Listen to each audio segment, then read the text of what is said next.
Hello viewers, আসসালামু আলাইকুম। সবাই কেমন আছেন? ঈদের আনন্দ তখনই পরিপূর্ণ হয় যখন প্রিয় মানুষগুলো একসাথে পাশে থাকে।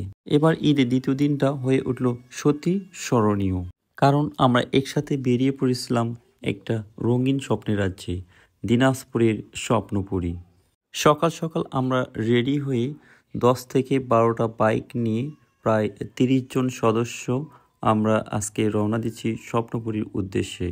দেখেন, মন ভোলানো আকাশে কত সুন্দর নিরিবিলি পরিবেশে সবাই আমরা আজকে এই বাইক নিয়ে স্বপ্নপুরীর উদ্দেশ্যে চলে যাচ্ছি।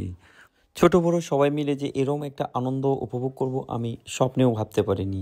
এই ধরনের আনন্দ উপভোগ করা যায় তখনই যখন ঈদ আসে।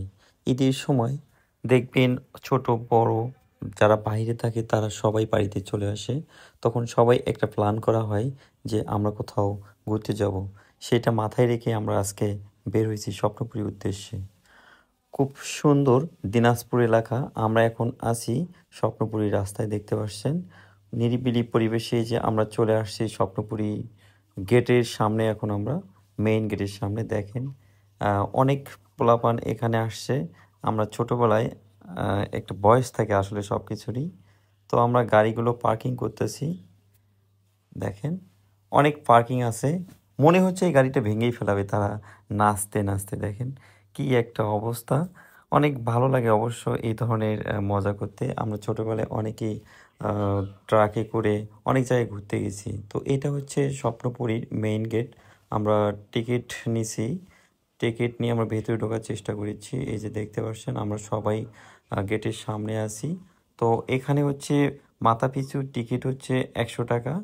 আর প্রতিটা গাড়ি যেমন বাস, মোটরসাইকেল, অটো, এগুলোর হচ্ছে আলাদা আলাদা টিকিট আছে এবং ভেতরে ঢোকার টিকিট আলাদা। তো আমরা ভেতরে ঢুকে গেলাম। দেখতে পাচ্ছেন আমাদের টিম, পুরো টিম আমার সামনে। আমি ক্যামেরা ধরে ভিডিও করতেছি, খুব সুন্দর লাগতেছে সবাইকে, বাট আমি তো ক্যামেরাতে নেই। দেখেন এটা হচ্ছে অনেক ভালো লাগে আমার, বাট আমি কখনো উঠিনি এই দোলনায়। আমি দোলনায় বলবো, এটা হচ্ছে একটা ইলেকট্রিক ট্রেন, হ্যাঁ। তো খুব সুন্দর দেখাচ্ছে, দেখেন অনেক জন এখানে আসে আনন্দ উপভোগ করার জন্য। এই ট্রেনে উঠে ঘোরাফেরা করে। পুকুরে ওই পাশ থেকে এই পাশে ভাড়ায় চলে, অর্থাৎ টিকিটের মাধ্যমে। খুব সুন্দর দোলনা, দেখতে পাচ্ছেন আপনারা। আসলে স্বপ্নপুরীতে আসলে একা গেলে কোনো লাভ নেই, হ্যাঁ। সুন্দর একটা পরিবেশ, এখানে যে পরিবেশটা আছে এবং যত ধরনের জিনিস দেখার আছে, তো ফ্যামিলি নিয়ে এই জিনিসগুলো দেখতে গেলে আপনার অনেক ব্যয়বহুল হবে। তো আমাদের মতো ছেলেরা যারা হচ্ছে স্বপ্নপুরীতে যায়, আসলে আমাদের দেখার কিছুই নেই, বয়সেরও একটা ধারা থাকে। তো আমরা তারপরেও চলে আসছি এই স্বপ্নপুরীতে। আমাদের উদ্দেশ্য এটা ছিল না যে আমরা স্বপ্নপুরীতে যাব। আমাদের উদ্দেশ্য ছিল যে আমরা যে বাইকগুলো নিয়েছি এই বাইকগুলো দিয়ে আমরা অন্য নতুন কোথাও ঘুরবো এবং চা আড্ডা দেবো, এই ধরনের একটা উদ্দেশ্য ছিল। বাট সবার মন মানসিকতা চেঞ্জ। সবাই বলল যে স্বপ্নপুরীতেই যাই, অনেক দিন থেকে যাওয়া হয় না।